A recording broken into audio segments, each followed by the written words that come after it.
Fala pessoal, Bruno aqui. O assunto de hoje me lembra bastante um problema que já aconteceu na China há um bom tempo. Um bom tempo não, 2, 3 anos. A Evergrande.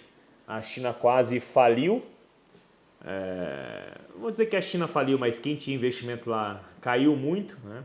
E os chineses não conseguem tirar tanto dinheiro de lá fácil, a não ser que seja amigo do rei. Mas em resumo, o assunto de hoje é para quem é muito fã, para quem é devoto do carro elétrico, para quem é apaixonado por BYD. Eu acho que esse público aqui não é um público que é muito apaixonado por BYD. Aqui tem um grupo, aqui tem pessoas que assistem que geralmente são homens em fase ativa de crescimento, homens que trabalham, homens fortes e que não compactuam com essa agenda 2030, com a agenda ESG e que não tem esse pensamento fraco. Então, o que eu quero trazer para vocês é, ali em 2000, no início de 2000, nos anos 2000, a China teve muito investimento dos Estados Unidos para ela começar a se desenvolver com a ideia de que a China se desenvolvendo bastante, ela vai esquecer esse mundo comunista, né, de controle estatal em cima de tudo. Muita gente até fala, não, mas a China não é comunista, a China é tem liberdade, consegue produzir tudo, fazer tudo. Então eles conseguiram fazer de um jeito com que a parte econômica de indústrias e empresas seja livre, com muito incentivo para a produção para estrangeiros ou amigos do rei, ao passo que a população lá não tem muitos direitos, a população não pode reclamar de muita coisa, a população não pode achar ruim muitas coisas, não pode postar na internet algumas coisas, não pode difundir as suas ideias para outras pessoas. Eu já escutei outros países que têm problemas parecidos. E aí o que eles fizeram foi apostar muito tanto na questão de propaganda quanto na questão de construção de imóveis, né? Fazendo com que as pessoas tenham, vocês não podem ter só um imóvel, você tem que ter dois, três, quanto mais imóveis melhor para poder se aposentar e tudo mais. Mas como numa economia muito planificada, numa economia que tem muito incentivo do governo, que tem muito controle do governo, embora em alguns pontos não tenha, no seu cerne, no seu core, ele tem muito controle do governo, até porque é o DNA do governo lá, do governo que está no poder lá nos últimos muitas décadas. E o que eles fizeram? Eles estavam dando todo tipo de incentivo para construir estrada onde não leva a lugar nenhum, para construir ponte que não vai ser usada para nada, para construir cidades, prédios que começaram a ser demolidos de um tempo para cá. Os imóveis perderam muito valor, ou seja, muita gente que tinha já sua aposentadoria atrelada a isso, perdeu dinheiro e não consegue voltar mais, até porque o cara está nos últimos 20, 30 anos investindo, economizando, pagando financiamento, do nada os imóveis valem 1/3 do valor. O cara quebrou, né? Vai passar dificuldade na aposentadoria, vai morrer pobre, vai precisar da ajuda de familiares, do governo, então está arrebentado.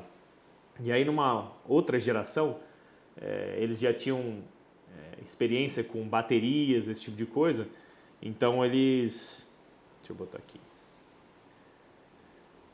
Então eles viram que o mundo está indo para essa agenda verde e tudo mais. Obviamente que não é natural isso, o mundo está sendo empurrado para isso, é uma agenda de poucos, né, que alguns têm interesse. Inclusive até me abre a ideia de que, será que assim, os mais atacados, que é o pessoal do petróleo, que é a economia antiga e tudo mais, são os maiores beneficiados por esse tipo de coisa, né? E a população mais humilde que sofre mais. Imagina se todo mundo tiver carro elétrico. A pessoa não consegue nem ter televisão em casa, ela vai conseguir ter energia para o carro elétrico? Sendo que tudo fica muito mais caro, né? O transporte, tudo. Não tem nem tempo para isso. Mas voltando. E aí eles começaram a investir muito. O governo começou a dar muito incentivo. Falou, aqui não deu certo, a gente isso inflou a bolha ali dos imóveis na China e estourou, faliu um monte de empresa, milhares de chineses estão falidos. E eles pensaram, porra, como é que a gente vai fazer para, né, fomentar aqui a indústria? Começaram a tuchar carro elétrico no mundo todo, baixaram o preço, outras empresas viam um monte de gente comprando carro elétrico, por quê? Porque vinha preço baixo, um preço às vezes mais baixo do que o de produção, por quê? Porque eles produzem na China, dão empregos para chineses, transportam nos navios deles, então eles têm controle de toda a produção, de todo o custo disso. E fazendo isso, eles começaram a jogar carro barato para todo lugar. Mas começou a carro estourar, carro pegar fogo, a não ter revenda. Então as pessoas começaram a ver, porra, eu comprei o carro 200 mil. Pouco tempo depois eu vender ele já está 100 mil, enquanto o carro combustão não é assim. Baixa muito o preço porque tem prazo de validade de bateria, ninguém consegue mexer direito nesses carros quando der defeito. Qualquer coisinha que dá de problema tem que pedir uma peça específica, sendo que eles não têm muita peça de reposição, até porque é uma coisa nova. Toda a cadeia de produção e distribuição ainda é muito nova, diferente da de carros comuns que a gente está acostumado, que tem mais de 100 anos aí distribuindo e o negócio acontecendo. Muito investimento foi para carro elétrico na China para isso, né? Só que agora eles espalharam os produtos dele para todo lugar do mundo. Eu não acredito que as empresas falindo lá vão atrapalhar pessoas que investiram em carro chinês aqui. Talvez uma loja de carro ou outra que pegou a concessão ali de venda na região vai sentir esse baque, mas não vai quebrar o Brasil. Mas quem está investindo lá na China no momento desse, numa hora que essas empresas começarem a quebrar, numa hora que eles não tiverem mais dinheiro para ficar financiando, porque é uma coisa que não é natural, ou uma hora ela começa a se pagar, ou ela vai quebrar. Porra, imóvel é a coisa mais segura do mundo e os caras conseguiram quebrar isso em questão de 20 anos. Imagina carro, que a produção é mais rápida, que o desgaste dele é mais rápido. O imóvel fica aí mais de 20 anos, um carro não fica muito mais que 5 anos, ainda mais carro elétrico com bateria no Brasil. Em outros lugares do mundo a mesma coisa. O Brasil você tem buraco, você tem sol, outros lugares você não tem isso, mas você tem muito mais uso. Numa Europa da vida as pessoas rodam muito mais, você vai de um país para o outro. Então,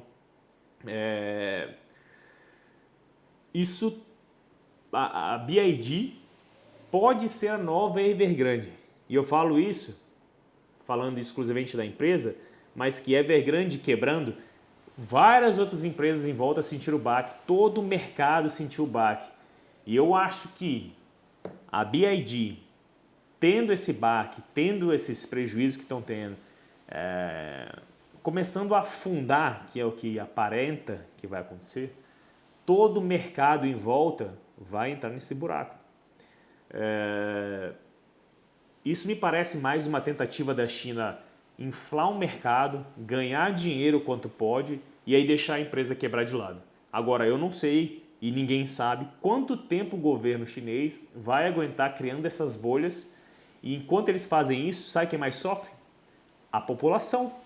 Quem mais paga a conta de tudo isso é a população. Aquela população que não pode falar o que pensa, que não pode reclamar, que não tem para onde ir, que não consegue tirar dinheiro do país, que não consegue sair do país. Pessoas que começam a se levantar, né, começam a se indignar com algumas coisas, são caladas, somem, depois aparecem de alguns meses se for um grande empresário, que é o mínimo do mínimo do mínimo da população. Então fica de olho, se você tem carro elétrico, se você anda nessa modinha, se você é muito ESG, se você tem a testosterona baixa, fica de olho que talvez um baque lá longe pode atrapalhar a tua vida aqui no Brasil. Porque se uma empresa quebra lá na China, ela está pouco se fudendo se uma parte do teu patrimônio está num carro elétrico que não vai ser vendido para ninguém e vai dar problema. Mas você consegue falir. Se você tem um financiamento disso, não consegue pagar, não vai ter carro, vai precisar comprar outro carro para isso, você, pessoa física, fica arrebentado. Então pensa isso e se você estiver na situação dessa, começa a se mexer antes que a bomba estoure na sua mão. Encaminhe esse vídeo para quem você acha que precisa acordar antes que tenha problemas maiores.